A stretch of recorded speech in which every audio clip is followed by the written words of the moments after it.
다음으로는 저희 산일 전기 보도록 하겠습니다. 72,200원에 10% 말씀을 해주셨는데요. 지금 이 시각 4% 이상 거세게 올라가고 있습니다. 76,600원 선에 거래 중이면서 이 정도도 굉장히 나쁘지 않은 수익이다 이렇게 볼 수가 있겠지만요. 전문가님, 내일 드디어 또 산일 전기가 실적 발표를 앞두고 있죠. 얼마만큼의 실적이 나와줄지 너무너무 기대가 되네요. 네, 어제도 이제 증권가 보고서에서 LS에서 보고서가 나오기도 했었고요. 실적에 대한 기대감 자체는 원체 조금 큰 그런 회사입니다. 새내기주에서 최근에 이제 그래도 굉장히 좋은 모습을 꾸준하게, 그러니까 상장하고 나서 약간 몇 개월 힘들긴 했지만 그래도 성장을 한단 말이에요. 최근 보시면은 몇몇 종목들이 약간 좀 엇갈리긴 하지만 효성중공업 같은 경우 실적이 어마무시하게 나와주면서 오늘 14%대까지 현재 급등이 나오기도 해요. 다만 이제 재룡 쪽은 실적이 조금 생각보다 안 나와주면서 어닝 쇼크로 가면서 이렇게 떨어지긴 한 모습이지만 대체로 실적이 그리고 다른 업황들 대비한다면 굉장히 양호한 것은 팩트란 말이에요. 그리고 실적이 안 좋다고 한다면 미리 정보는 셌을 겁니다. 안 셀 수가 없어, 우리나라 자체가. 워낙에 입들이 가벼우신지. 자, 그러면서 떨어졌을 건데 그런 모습이 안 보이고 있죠. 오히려 이날 언제인가요? 1월 31일 지난 금요일 같은 경우도 거래 나와주면서 밑골이 쫙 달리면서 올려쳤단 말이에요. 자연스럽게 굉장히 좋은 모습입니다. 자, 이럴 경우에는 실적이 웬만한 큼만 나와줘도 돼요. 적당히 좀 나와주고 서프라이즈 나와주면 좋겠지만 가능성이 있습니다. 그렇죠? 예상치로는. 그렇다면 자연스럽게 신고가를 그리겠죠. 83,500원대 이상을 넘어갈 가능성을 충분히 보셔야 되고, 최악인 경우에 조심하셔야 될 구간은 우선은 이 종목은 현재로서는 21선을 이탈해도 바로바로 올라오는 모습이 나와서 급하게 파실 필요는 없을 것 같아요. 무너져도 올라갈 수 있으니까 홀딩하시고 우선은 한 84,000~85,000원 가는 거 보시죠. 그렇게 보고 대응하시고요. 그때 봤을 때도 좀 모르겠다 하시면 다시 한번 연락 주시면 상담 도와드리도록 하겠습니다. 다음으로는 오픈엣지 테크놀로지 오랜만에 나와줬네요. 22,200원에 30% 말씀을 주셨습니다. 지금 이 시각 2%가량 올라서게 되면서 14,410원 선에 거래 중인데요. 매수 단가를 보니까 작년 여름쯤에 좀 매수를 하신 것 같아요. 어제 장대 음봉을 그린 것 치고는 오늘 되돌림이 좀 다소 약합니다. 전문가님, 언제쯤 매수가까지 좀 회복할 수 있을까요? 네, 2만 원에 보유하고 계시고요. 30%. 고생 많으십니다. 자, 회사 잠깐 볼게요. 공시사항이나 볼만한 게 있는지 잠깐만 보도록 할게요. 전환가액 조정이 하나 있었네요. 1월 31일 날 15,639원이었고요. 6개월마다 전환가액 조정이 좀 있었고, 요게 이제 잠시만요. 전환우선주구나 이거. 이렇게 됐었네. 요건 이거고. 특별한 거는 그럼 없는 것 같은데.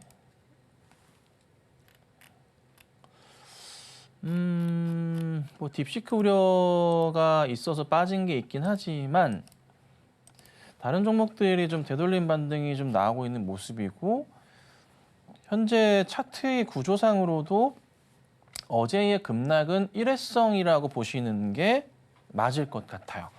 그나마 괜찮을 것 같습니다. 자, 그러면 다시 딱 객관적인 상황에서 차트 대응을 해보자면, 우선은 매수하신 구간대부터가 차트 전체를 펼쳐놓고 보니까 가장 많은 매물벽 자체가 거의 시작되는 그런 부분이네요. 여기가 가장 많아요. 여기 아마 매물벽 보시는 거 아실 거예요. 네, 가장 많이 보여 계시네요. 여기서 두 라인에서 36%, 가격적으로 보자면은 2만 원부터 25,000원 사이가 36%가량 보유하고 계세요. 그러면 웬만해서는 우선은 2만 원대까지는 간다는 거예요. 그러니까 여기 거래량도 보시면은 참 확대해 보시면은 미묘하게나마 좀 다른 게 뭐냐면, 잘 보세요.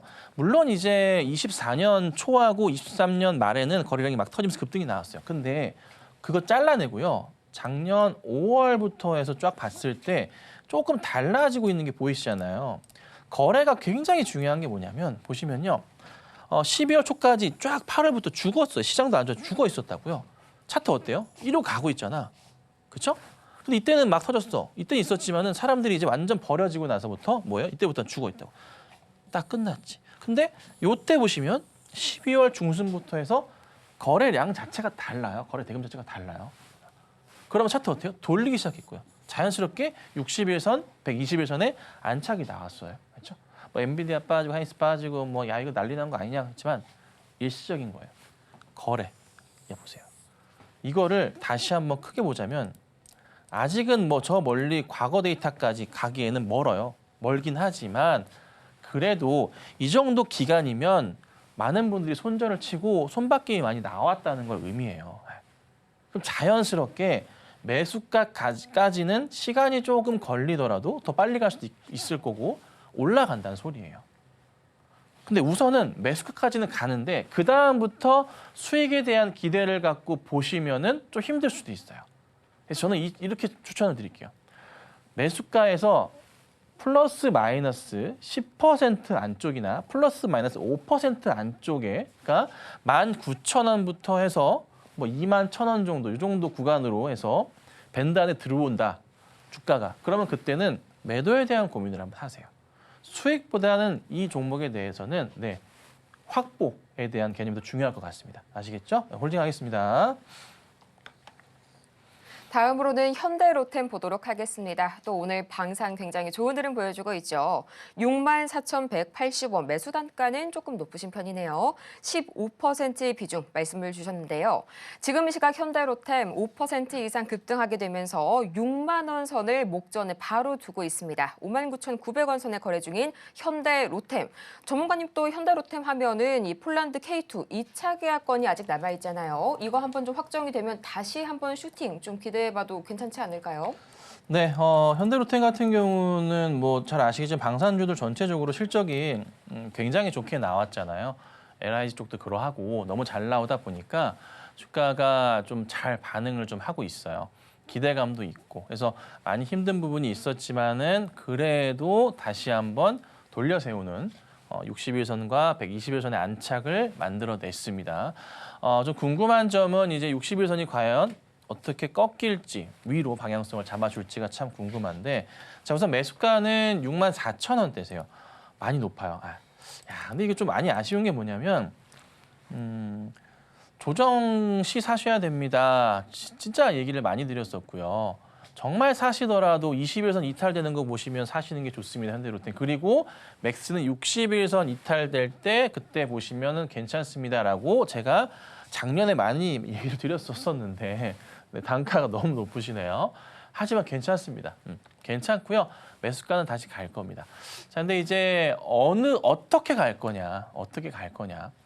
종전 협상에 대한 부분 때문에 또 시끄러워질 것이냐? 뭐 어떻게 될 거냐? 방향성이 사실 굉장히 애매해요. 사실 저는 그래서 작년 거의 끝자락부터는 방산주들에 대해서는 특히나 작년에 트럼프 굉장히 좀 막 얘기 나오면서 대선 성공하고 나서부터 해서는 우크라 재건주들 막 이슈되면서 시끄러웠잖아요. 그때부터는 사실 방산주들에 대해서 저는 약간 좀 뭐예요?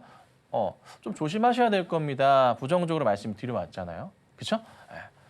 그래서 그 상황이 바로 연출은 됐단 말이에요. 그래서 다시 올라가긴 하는데 얘가 매수가 위로 가긴 할 거예요. 시간이 좀 많이 걸릴 것 같고 계속 이게 뭐 진득하게 이런 식의 차트를 계속 그려낼까에 대한 부분에서는 저는 사실 의문이에요. 왜? 올라올 만큼 올라온 거니까. 나쁘다는 게 아니라 갈 수 있겠죠. 그게 힘 자체가 과연 더 커질까에 대한 그런 생각인 거죠. 왜? 자, 방산주만 계속 보고 사람들이 살까요? 얘도 이제 시장이 올라와 주면서 가져야 갈 건데, 그죠? 지금 보시면 바닥에 깔려 있는 종목들이 너무나 많단 말이에요. 시선 분산이 생길 수밖에 없죠, 시장은. 가뜩이나 현재 우리나라 시장 상황은요, 너무나 한정적인 그 자본을 가지고 움직인단 말이에요. 미국과는 달라요. 이쪽으로 더 몰릴까에 대한 부분을 약간 고민하긴 해요. 나쁘진 않아요. 그래서 저는 그래요.